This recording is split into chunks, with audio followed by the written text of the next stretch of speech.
여러분 안녕하세요. 아빠쌤입니다. 오늘 수업 원그래프로 나타내어 볼까요?인데요. 우리가 이미 지난 시간에 원그래프가 무엇인지에 대해서 배웠고요. 지난 시간에 D그래프를 그리는 방법에 대해서 배워보았기 때문에 오늘 수업은 크게 어렵지 않을 것 같습니다. 자, 그러면 지난 시간에 배웠던 내용 확인하고 오늘 수업 속으로 들어가 보도록 하겠습니다. 지난 시간에 우리는 원그래프에 대해서 배웠습니다. 이 원그래프는 전체에 대한 각 부분의 비율을 원 모양에 나타난 그래프를 원그래프라고 했었죠. 그리고 여기에서 비율은 백분율을 의미했습니다. 이 원그래프의 장점은요, 전체에 대한 각 부분, 각 항목의 비율을 쉽게 비교할 수 있다라고 하는 장점을 갖고 있었죠. 물론 각 항목끼리의 비율도 쉽게 비교할 수 있었습니다. 그리고 작은 비율까지도 비교적 쉽게 나타낼 수 있다라고 하는 장점도 갖고 있었죠. 자, 그러면 오늘 수업 속으로 들어가서요, 원그래프를 한번 그려보도록 하겠습니다. 교과서 102쪽입니다. 슬기네 학교 전체 학생은 한국박물관의 현장 체험학습을 다녀왔습니다. 슬기는 친구들에게 가장 인상적이었던 전시관을 조사하여 표로 나타냈습니다. 물음에 답해봅시다. 라고 했네요. 자, 전시관별 학생 수가 쭉 나와 있고요. 원그래프로 나타내려면 무엇을 구해야 하나요? 라고 물어보고 있네요. 자, 무엇을 구해야죠? 그렇지, 당연히 백분율을 구해야 되죠. 하지만 백분율을 구하기 전에 그렇습니다. 각 항목의 전체에 대한 비율을 먼저 구해야 되겠죠. 그리고 이 비율을 백분율로 바꿔주면 되겠습니다. 다음으로 넘어가서요. 전체 학생 수에 대한 고대관을 선택한 학생 수의 백분율을 구해보세요. 라고 했네요. 전체 학생 수에 대한이라 그랬으니까 전체 학생 수가 기준량이 되겠고요. 고대관을 선택한 학생 수라고 했으니까 고대관을 선택한 학생 수가 비교하는 양이 되겠죠. 자, 여기에서 전체 학생 수 몇 명이에요? 그렇습니다. 240명이죠. 그리고 고대관을 선택한 학생 수는 96입니다. 그래서 비율을 나타내면 240분의 96이 되는데 여기에 100을 곱해주면 우리가 백분율을 구할 수 있는 것이겠죠.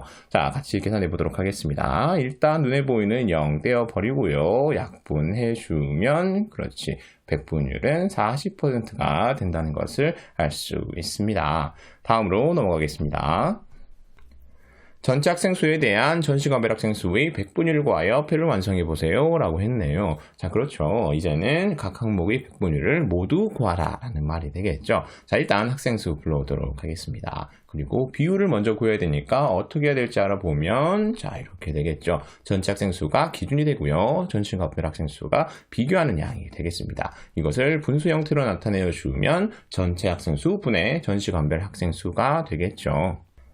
먼저 선서관을 인상 깊었다고 선택한 학생부터 백분율을 구하도록 하겠습니다. 전체는 240명이고요. 선서관을 선택한 학생은 72명이죠. 그래서 비율은 240분의 72가 되는데 여기에 100을 곱해주면 우리가 백분율을 구할 수 있습니다. 0 떼어버리고요. 약분 마저 해주면 선서관의 비율은 30%가 된다는 것을 알 수 있습니다. 다음 고대관을 선택한 학생 수의 비율 구해보면요. 240분의 96이 되겠죠. 여기에 100을 곱해주면 우리가 백분율을 구할 수 있습니다. 0 떼어버리고 약분마저 해주면 고대관을 선택한 학생의 백분율은 40%가 된다는 것을 알 수 있습니다.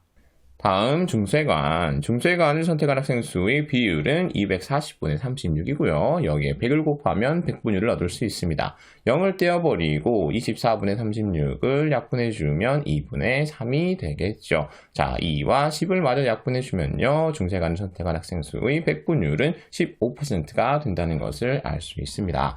다음 군대관을 선택한 학생 수의 비율은 240분의 24가 되고요. 여기에 100을 곱해주면 우리가 백분율을 구할 수 있습니다. 0 떼어버리고 약분마저 해주면 군대관을 선택한 학생 수의 백분율은 10%가 된다는 것을 알 수 있습니다.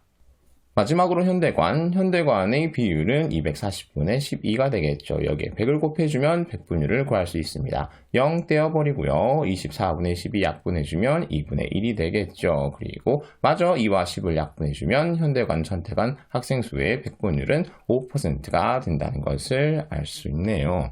자, 이제 합계가 남았는데요. 백분율의 합계는 그렇지 당연히 100입니다. 하지만 각 항목을 모두 더해서 몇이 나오는 것을 확인해야 한다 그랬어요. 그렇습니다. 100이 나오는 것을 확인을 해야 한다 했습니다. 100이 나왔나요? 그렇지, 100이 나왔네요. 다음으로 넘어가겠습니다. 전체 학생 수에 대한 전시가별 학생 수의 비율을 원그래프로 나타내어 봅시다. 그렇죠. 드디어 원그래프로 한번 나타내어 보네요. 자, 이 원그래프. 그렇지. 원그래프라고 하는 것은 띠그래프와 차이가 없었습니다. 뭐 빼고? 맞아요. 모양 빼고 차이가 없었어요. 그래서 띠그래프를 그리는 방법과 원그래프를 그리는 방법은 완전히 같습니다. 띠그래프는 띠를 나눴다고 하면 원그래프는 원을 나눈다고 생각하면 돼요. 단, 나눌 때 어디를 향해서 나눠야 해요? 그렇습니다. 원의 중심을 향해서 나눠야 됩니다. 자, 여러분 피자 알죠? 피자. 네, 피자를 자른다고 생각하면 될 것 같아요. 자, 그러면 우리가 구해놓았던 백분율 불러오고 한번 원그래프로 나타내 보도록 하겠습니다. 그래프로 나타내기 전에 확인해야 할 것 무엇이었죠? 그렇죠. 그래프의 한 칸이 몇 %를 의미하는지를 알아놓아야 했었죠. 여기에서는 5%를 의미하네요. 자, 먼저 선사관부터 한번 나타내 보도록 할게요. 선사관은 30%니까요. 25만큼 가하고 한 칸만 더 가주면 되겠죠. 그리고 선을 긋고 내용을 써주면 되겠습니다. 다음 고대관은 40%니까요. 5, 8, 40이죠. 8칸 가면 되겠네요. 하나, 둘, 셋, 넷, 다섯, 여섯, 일곱, 여덟 칸 가고 선 긋고 내용 써주면 되겠습니다. 다음 중세관은 15%니까요. 5, 3, 15죠. 3칸 간 다음에 선 긋고 내용 써주면 되겠습니다. 다음 근대관은 10%니까요. 5, 20, 2칸 간 다음에 선 긋고 내용 써주면 되겠죠. 마지막 현대관은 그렇죠. 5%죠. 5%. 한 칸 남았는지 확인하고 맞으면 내용 써주면 되겠습니다.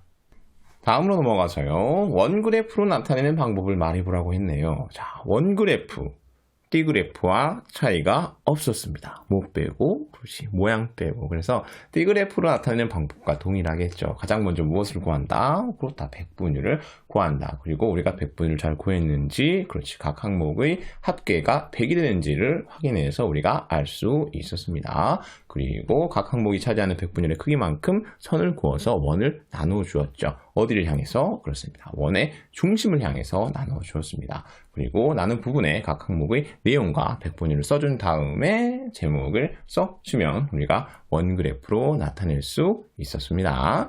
다음으로 넘어가겠습니다.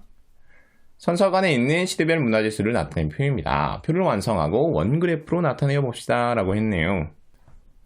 원그래프로 나타내기 위해서 우리가 가장 먼저 해야 되는 것은 무엇이었어요? 그렇습니다. 각 항목의 백분율을 구하는 것이었습니다. 자, 일일이 비율을 구하고 거기에 100을 곱해서 백분율을 만들어주는 것, 또는 일일이 비율을 구하고 기준량을 100으로 만들어준 다음에 백분율을 구하는 것, 너무 그렇죠. 번거롭죠. 어떻게 한 번에 할 수 있는 방법은 없을까요? 그렇지, 방법이 있겠죠. 자, 한번 생각해 봅시다. 합계가 5,000이에요. 이 5,000이 얼마가 되는 거예요? 그렇습니다. 100이 돼야 되는 겁니다. 5,000을 50으로 나눠주면 100이 되겠죠. 자, 그렇기 때문에 이 나누기 50을 각 항목에 적용을 해서 계산하게 되면 우리가 백분율을 구할 수 있을까요? 없을까요? 그렇지. 당연히 백분율을 구할 수 있겠죠. 자, 왜 이렇게 해도 되는 걸까요? 선생님과 함께 알아보도록 하겠습니다. 자, 우리가 백분율을 구하기 전에 비율을 구하잖아요. 그 비율의 기준량은 그렇습니다. 무조건 전체 합계가 돼야 됩니다. 그리고 비교하는 양은 각 항목의 수가 되겠죠. 자, 여기에서 기준량을 무엇으로 만들어준다? 그렇습니다. 100으로 만들어준다. 여기에서는 나누기 50을 해줘야 되는 것이겠죠. 자, 이 나누기 50 그대로 어디에도 해주는 거예요? 그렇습니다. 비교하는 양인 각 항목에도 해주는 것입니다. 그래서 우리가 백분율을 쉽게 구하는 방법은 전체 합계를 100으로 만들어줄 수 있는 수를 찾은 다음에 그 수를 그대로 각 항목에 곱하거나 나누어주면 우리가 각 항목의 백분율을 쉽고 빠르게 구할 수 있는 것입니다. 자, 그런데 이 방법이 모든 문제에 통하는 것은 아니에요. 왜냐하면 가끔 가다가 합계를 100으로 만들 수 없는 경우가 나옵니다. 합계에 어떠한 수를 곱하거나 나누어서 100이 되지 않는 경우가 있어요. 그럴 경우에는 어떻게 해야 될까? 그렇지. 그냥 각 항목의 전체에 대한 비율을 구한 다음에 거기에 100을 곱하는 형태로 해서 백분율을 구해야 하는 것이겠죠. 자, 그러면 백분율 구했으니까요. 한번 그래프를 그리러 가보도록 하겠습니다. 그래프로 나타나기 전에 확인해야 될 것. 그렇지. 그래프의 한 칸이 몇 %를 의미하는지를 확인해야 되겠죠. 여기에서도 5%입니다.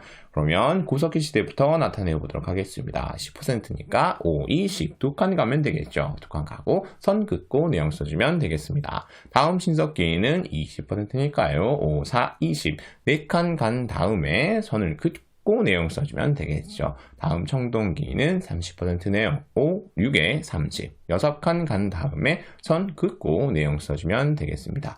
마지막으로 철기. 마지막 남은 거니까 그냥 철기라고 써줄 수도 있지만 우리가 그래프를 제대로 그렸는지 확인하는 차원에서 5, 8에 40. 8칸이 남았는지를 확인을 해 줘야 되겠죠. 자, 8칸 남았나요? 네, 8칸이 남았네요. 그러니까 내용 써주면 우리가 그래프를 완성할 수 있습니다. 다음으로 넘어가겠습니다. 원그래프를 보고 알 수 있는 내용을 말해보세요. 자, 여러 가지 내용을 알 수 있겠죠. 그래서 선생님은 몇 가지만 한번 예를 들어서 이야기해 주도록 할게요. 그 다음 먼저 철기 시대 문화재수가 가장 많다는 것을 알 수 있고요. 그 다음 구석기 시대 문화재수가 가장 적다는 것도 알 수 있습니다. 그리고 철기 시대 문화재수는 신석기 시대 문화재수의 2배이다 라는 것도 알 수 있고요. 청동기 시대 문화재수는 구석기 시대 문화재수의 3배이다 라는 것도 알 수 있습니다. 이런 식으로 쭉쭉쭉 여러 가지 내용을 이 원그래프를 보고 알 수 있겠죠. 이것으로 오늘 배워야 될 내용 모두 배워보았네요. 이상하게 선생님 오늘 수업이 빨리 끝난 것 같은 느낌이에요. 선생님 말이 착각일까요? 어쨌든 마무리하도록 하겠습니다. 오늘은 선생님과 함께 자료를 원그래프로 나타내는 방법에 대해서 배웠습니다. 그 방법 중 가장 먼저 해야 될 것은 그렇죠. 각 자료를 보고 백분율을 구해야 했었죠. 그리고 백분율을 잘 구했는지 확인하는 차원에서 각 항목의 백분율의 합계가 100이 되는지를 알아보아야 했습니다. 그리고 각 항목이 차지하는 백분율의 크기만큼 선을 그어서 원을 나누어야 됐고요. 그리고 그 안에 각 항목의 내용과 백분율을 써야 했었죠. 그리고 마지막으로 그래프에 제목을 써주면 우리가 자료를 보고 원그래프로 나타낼 수 있었습니다. 자, 모두들 수고하셨습니다. 오늘 수업 여기까지 하도록 하겠습니다. 청출어람 하세요. 안녕.